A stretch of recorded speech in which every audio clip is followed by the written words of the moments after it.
Halo YouTube, kembali lagi dengan gue Adam, Business Analyst Enthusiast.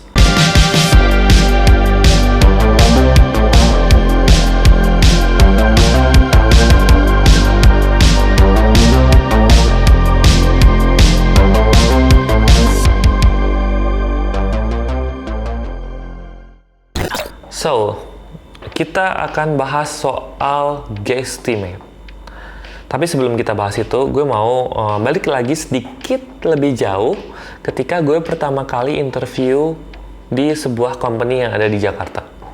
Posisinya sebenarnya waktu itu sebagai semacam manajemen trainee, dan salah satu pertanyaan yang dilontarkan saat itu adalah gini, tolong hitung berapa jumlah sepeda motor yang terjual selama 1 tahun di Jakarta. Short story, gue nggak lolos interview waktu itu. Dan gue nggak tahu sebenarnya pertanyaan itu gimana cara jawabnya. Waktu itu gue langsung aja jawab, tinggal tanya dealer motor atau tinggal tanya asosiasi penjual motor di Indonesia, itu udah beres gitu. Tapi ternyata enggak sepertinya, makanya gue nggak lolos. Terus lanjutlah ke interview gue yang kedua waktu itu di salah satu perusahaan B2B. Jadi pertanyaannya adalah berapa, mirip-mirip. Jadi kayak berapa total sepatu yang terjual di Jakarta di bulan Juni? Tapi sayangnya waktu itu gue juga nggak bisa jawab. Gue not expect this question is gonna come up again setelah interview MT gue yang pertama waktu itu. Akhirnya gue cari-cari. Gue coba cari-cari sebenarnya pertanyaan kayak gini tuh apa sih yang dicari dari pertanyaan seperti ini. Ternyata sebenarnya nemu. Akhirnya di interview yang ketiga gue dapet pertanyaan kayak gitu lagi, yang pertanyaannya adalah gue disuruh hitung berapa jumlah jendela yang ada di Jakarta.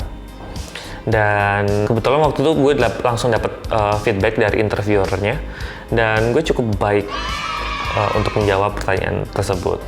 Tapi gue nggak dapet posisinya sih, karena itu gara-gara apa ya?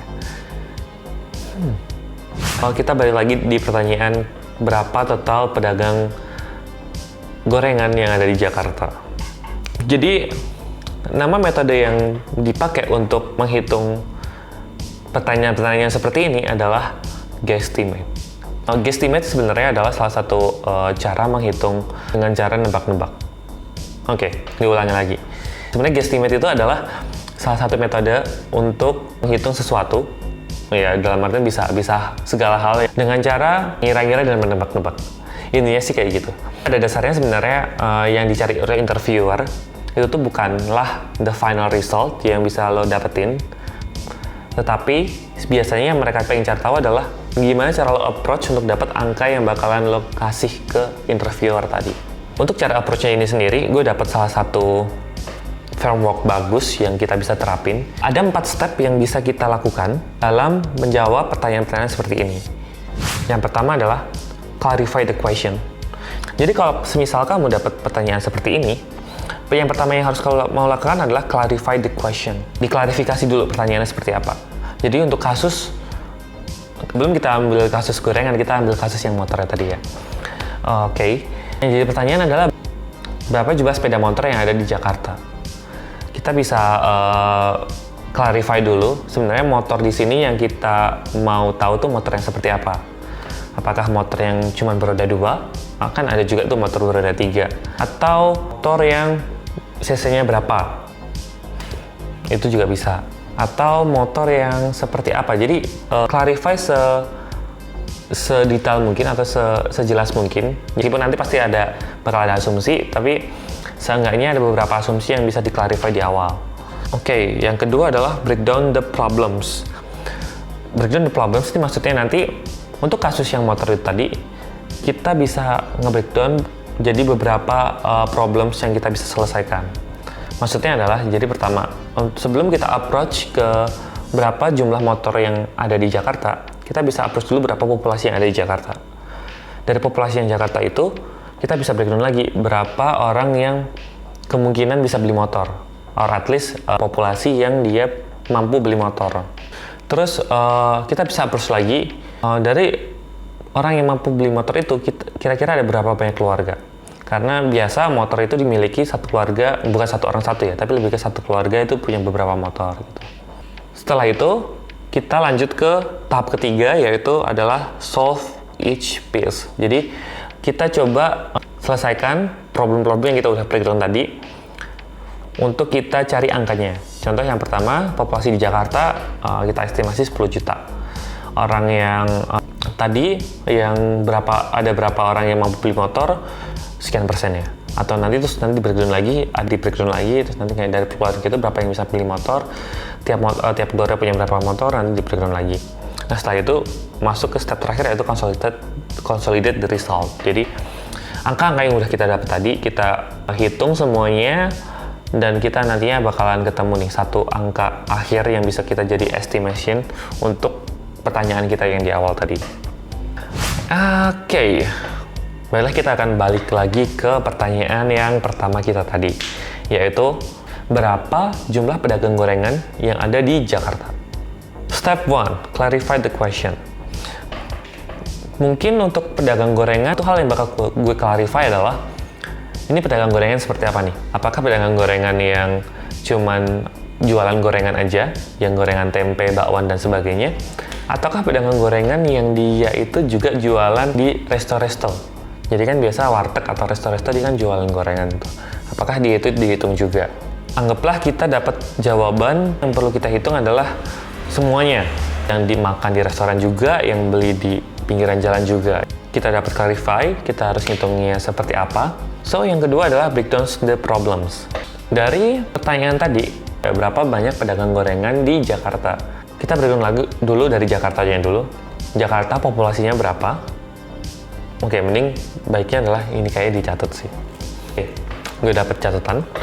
Untuk poin kedua adalah breakdown the problems. Breakdown the problems, kita bisa breakdown berdasarkan seperti ini. Jadi yang pertama adalah populasi di Jakarta. Populasi di Jakarta itu ada berapa? Karena kan kita cuma merujuk di wilayahnya hanya Jakarta aja ya. Terus yang kedua adalah jumlah orang yang bisa makan gorengan. Jadi dari 10 juta warga Jakarta itu tadi, ada berapa persen yang bisa makan gorengan? Yang ketiga adalah frekuensi orang makan gorengan. Jadi, ketika udah kita breakdown jumlah orang yang bisa makan gorengan, kita bisa breakdown lagi ke berapakah frekuensi orang makan gorengan biasanya tiap harinya. Keempat adalah jumlah gorengan yang dimakan tiap makan. Jadi maksudnya adalah, pasti sekali makan gorengan nggak cuma satu dong ya. Jadi mungkin bisa beberapa. Nah, nanti kita coba kita asumsiin berapa angka-angkanya yang bisa kita dapat. Itu udah cukup. Jadi yang pertama adalah populasi, orang yang bisa makan gorengan, frekuensi orang yang makan gorengan, dan yang terakhir adalah jumlah gorengan yang dimakan tiap sekali makan. Atau step ketiga adalah solve each piece. Kita akan coba hitung atau menentukan atau mencari angka-angka dari tiap breakdown yang kita udah bikin tadi. So, yang pertama, populasi Jakarta. Populasi Jakarta ada berapa? Itu nanti mungkin tinggal Google aja dapat berapa. Nah, kita kan dapat segini nih. Kita nggak perlu pakai angka yang keriting seperti ini sih. Nanti akan menyulitkan kita untuk membuat hitungan-hitungan ke depannya. Jadi ingat, yang dinilai di sini adalah cara kalian approach. Untuk angkanya itu nomor 2. Jadi kalau dapat angka-angka yang keriting seperti ini, lebih baik dibulatkan saja. Oke, populasi Jakarta 10 juta. Terus kedua adalah jumlah orang yang bisa makan gorengan. Nah, jumlah orang yang bisa makan gorengan ini gue asumsiin adalah orang yang berumur 6-65 tahun. Karena 6 tahun dia udah bisa makan makanan berat. 65 tahun ke atas ya mungkin nggak bisa makan makanan yang keras kali ya. Jadi kalau gorengan kayaknya ya mungkin udah jarang lah makan. Gue ambil asumsi orang yang usianya 6-65 tahun ada 9 juta di Jakarta. Karena dia 90% dari seluruh populasi. Kemudian, frekuensi orang yang makan gorengan. Nah, orang makan gorengan ini nih agak tricky juga nih. Ada orang yang makan tiap hari. Ada yang makan, orang makan kayak kalau sehari udah makan, besoknya udah enggak. Tapi ada juga orang yang makan cuma seminggu sekali. Nah, di kasus yang kayak gini, kita coba rata-ratain aja. 3 hari sekali orang makan gorengan, pasti makan gorengan. Ya, melihat dari culture-nya Indonesia dan ngelihat dari pedagang gorengan yang selalu laris manis, ya gue rasa itu angka yang cukup bagus sih. 3 hari sekali orang-orang bakal makan gorengan. 3 hari sekali, berarti kalau sehari sepertiganya, gue anggap sepertiga dari 9 juta tadi, 3 juta. Oke, yang terakhir adalah jumlah gorengan yang dimakan tiap makan. So, jadi emang ada dua tipe gorengan yang dimakan. Yang pertama adalah gorengan dimakan sebagai lauk. Yang kedua adalah gorengan yang dimakan sebagai cemilan. Nah, untuk gorengan yang dimakan sebagai lauk ini, kita asumsikan adalah dua gorengan yang dimakan. Ya, ini berdasarkan dari pengalaman pribadi dan observasi orang-orang sih. Orang kalau makan gorengan, rata-rata ambillah 2. Paling banyak 3, tapi kayaknya 2 itu paling pas lah. 1 kurang, 2 pas, 3 kebanyakan. So, kita dapat angka 6 juta nih. Dari 3 juta tadi kita kalikan 2, jadi 6 juta gorengan yang terjual di Jakarta. Terus habis itu adalah gorengan yang dipakai untuk cemilan. Jadi maksudnya gorengan yang dimakan hanya sebagai cemilan, jadi bukan sebagai lauk. Nah, biasanya orang beli itu sore-sore, nggak siang-siang. Dan belinya itu biasanya nggak cuma 1-2, tapi biasanya 5 pasti. Untuk itu, aku asumsiin di sini adalah orang yang makan cemilan itu ada 1/10-nya dari yang tadi. 3 juta orang tuh, 1/10-nya atau 1 dari 10 orang itu bakalan ngemil keluar. Nah, itu ada 300.000 orang, 300.000 dikali 5, karena sekali beli ada 5 biji, jadi 1,5 juta. Jadi kita dapatlah angka total gorengan yang terjual di Jakarta itu ada 7,5 juta. Sekarang dari total yang udah gorengan yang terjual tiap hari di Jakarta ini, kita bisa reverse ke total penjual gorengan yang ada di Jakarta. Jadi kita asumsikan tiap pedagang di Jakarta itu dia sehari ngejual 100 gorengan. Entah itu di restoran atau entah itu di pedagang kaki lima. Oke. Mungkin kita bisa bagi 2 kali ya. Jadi untuk yang di restoran itu 100 gorengan, yang di pinggir jalan itu tuh ada 200 biji yang kejual tiap harinya. Orang yang beli di pinggiran itu dan dibeli di warteg itu sama proporsinya, 50-50. So, kita bisa ambil kesimpulan 7,5 juta, anggaplah 7,5 juta dibagi 2, satunya 3,5 juta itu yang kejual di warung, warteg, dan 4 juta itu yang kejual di jalanan. Kita bagi deh, jadi 3,5 juta dibagi 100 biji tadi, jadi totalnya adalah 35.000. Iya, 3,5 juta 35.000 kan 0 dikurangi 2. Oke, benar, 35.000 warteg. Yang kedua, yang 4 juta dibagi dengan 200 biji, yaitu 4 juta, 4 bagi 2, 4 bagi 2, 2 dikurangi 0-nya 2, 20.000. Jadi 20.000 ditambah 35.000, jadi 55.000. Jadi total penjual gorengan di Jakarta itu ada 55.000. Nah, dapat kan? Itulah, plus minus segitulah. Jadi kalau mau tahu aslinya nanti kita bakal tanya BPS atau tanya Kementerian Ketenagakerjaan. Kita udah dapat angkanya. Jadi angkanya tadi kita coba presentasikan ke interviewer.